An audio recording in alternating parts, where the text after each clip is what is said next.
Boundless Mind with David Dillard-Wright, the podcast that takes you into a space of tranquility, abundance, and freedom. The guided meditations and bonus content that you are about to hear will remove worry from your life and help you to release obstacles on your path. Learn key insights from philosophy, spirituality, and psychology to support your journey to greater mindfulness and well-being. Now is the time to open your heart and mind to boundless inspiration. Hello, I'm David Dillard-Wright. Welcome to The Boundless Mind. Today we're going to be talking about absence of greed, and this is the third part of our 9 Gates series. We begin each show with a meditation, and then we talk about the topic for the day. Today's meditation is called Smooth the Rough Edges, and it's from my book, A Mindful Morning, Start Each Day with a Clear Mind and Open Heart. We begin with a quote from Kabir, the Indian mystic poet and saint. The person who is kind and practices righteousness, who remains passive amidst the affairs of the world, who considers all creatures on earth as her own self, she attains the immortal being. The true God is ever with her. We cannot all go and live in forest huts, and we cannot all practice great religious austerities. It would be wrong to put aside our duties for the sake of a romantic ideal of enlightenment. Our own duties, well performed, will benefit us more than trying to achieve a heroic ideal of the spiritual person. But that does not mean that, even though we are ordinary people, we should not try to reach enlightenment.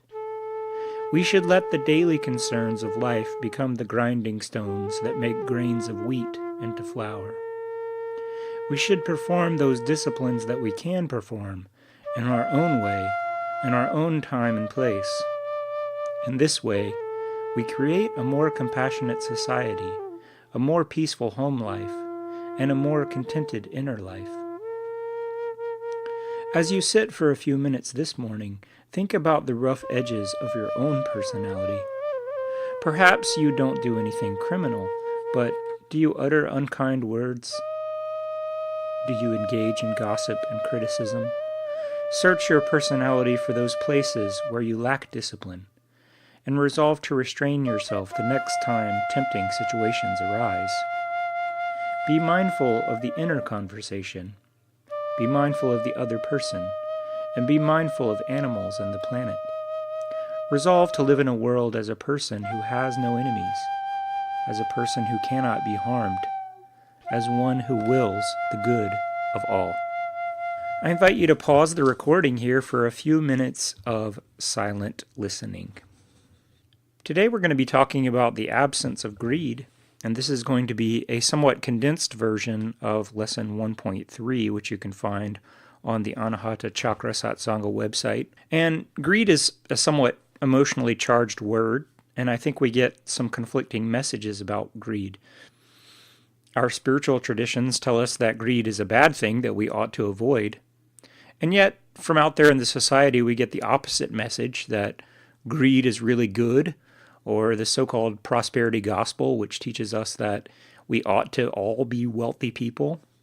So we get these conflicting messages.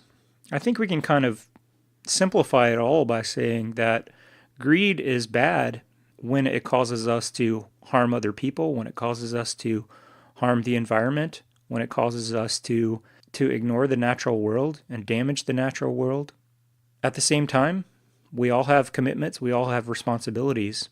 So it's not greed if you're deep in debt and you're trying to find a way out of debt. That's not greed. It's not greed to pay your bills. It's not greed to take care of your family.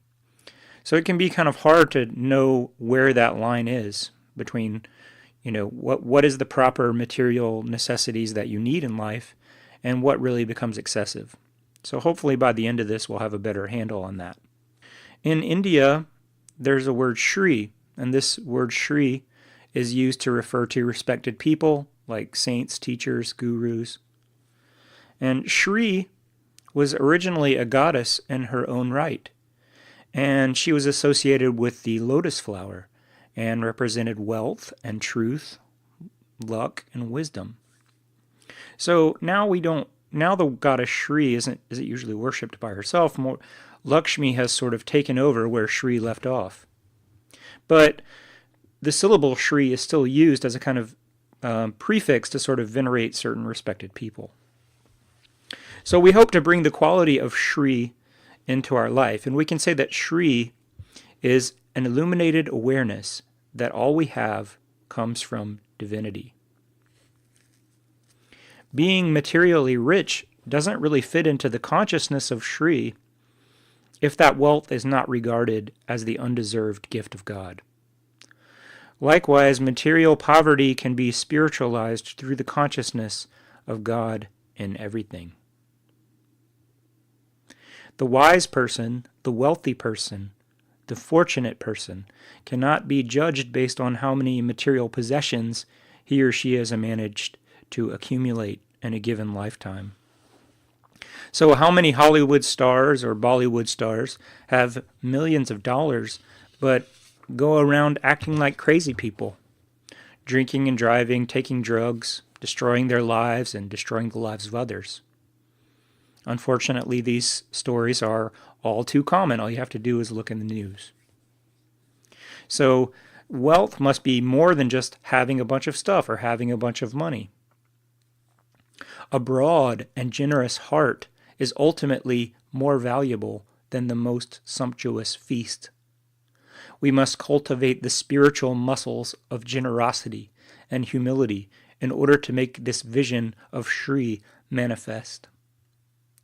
We've become so conditioned to seeing social hierarchy, race, caste, and creed that we cannot see this inherent divinity within those that we meet each day. In order to come into a more complete and accurate and expansive view of the world, we must retrain our minds to see each person as a divine being, as Rama or Sita. This takes a great deal of effort, and very few people come to see the world with true detachment. Our prejudices die hard so that even years of austerity may fail to eliminate them. Oftentimes, we do not even notice our ingrained habits of thinking and acting, much less try to eliminate them. The first way to eliminate greed lies in noticing the arising in the mind of prejudicial statements which feed the ego nature. Greed has its basis in the fear of not having enough. And that fear can take many different forms. One person may fear not having enough education, and hence may look down on uneducated people. Another person may fear being perceived as poor, and may have a haughty attitude towards people who do manual labor, or who live in humble homes or wear second-hand clothing.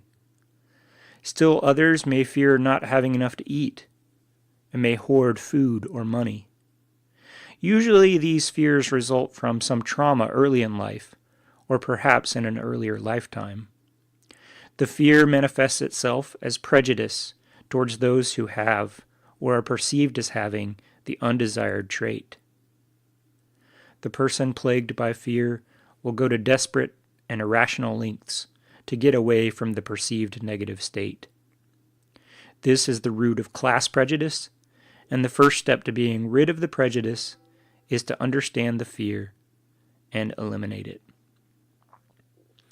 The Aghori Babas in India wear little more than loincloths and spend most of their time in the open air.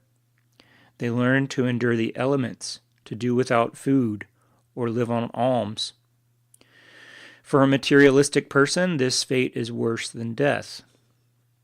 Naga sadhus even do away with clothing, and that would be horrifying to most upwardly mobile and class-conscious individuals. If the sight of such a holy person causes shock or revulsion, we must inquire into the shock and find its source. Again, the same fears rear their ugly heads in the fear of not having enough, the fear of hunger, the fear of exposure. These are some of the oldest and most primal fears that human beings can face. These fears led us away from hunter-gatherer society and into the agricultural lifestyle, and then through the industrial revolutions, and now the computer revolution and so forth. All of this time, humanity has been running from the fear of the punishments of nature. This has been a remarkably successful project from a material point of view, but it has left little in the way of peace or spiritual satisfaction and attainment. We should not have prejudice towards either the poor or the wealthy, but regard each person as a divine manifestation. The wealthy, too, have their role to play. For those of you who know the story of Ramakrishna, the Rani Rashmani caused the Dakshineshwar Kali temple to be built with her own funds, and then employed Sri Ramakrishna as a priest. Without her, the world would have lost many great spiritual teachings and profound miracles. A wealthy person who is generous and has dharmic goals can be a benefit to millions, while an adharmic wealthy person becomes a scourge for the earth. The purpose of wealth should be to increase the harmony in the world and not to undermine it. A dharmic person of means will increase the beauty and health of the natural environment, will increase understanding between people, will bring an end to needless suffering for all beings. Dharma and wealth must always be coupled with one another. When they are uncoupled, great misfortune and disaster are unleashed. Even those of us with smaller means, we have to constantly check to see that the acquisition of material goods does not interfere with the path of duty. I shouldn't seek one penny acquired through dishonest means. I should seek not one penny by causing the suffering of another human being or animal. I should not withhold funds from the gods, from my lineage, from my guru. I should be unfailingly generous, honest, kind, caring, and compassionate. With my customers, my clients, I should seek their good, and in so doing, I will also win their loyalty. The person who practices ethics in business, who does not give in to greed, will always have enough, with room to spare. It takes a certain amount of trust in order to live honestly, to eschew bribery and theft. In many cases, it requires not only living by the law, but also avoiding some things that are not technically illegal. It may be legal to charge 18 or 20% interest on a loan, but it is not dharmic. One may not know exactly where to draw the line between just acquisition and theft, but if the activity causes suffering for the client or the customer, it is adharmic and should be treated as theft. If you cannot make someone a loan on good terms, don't make the loan. If you can't make a decent profit and maintain integrity, do not make the profit.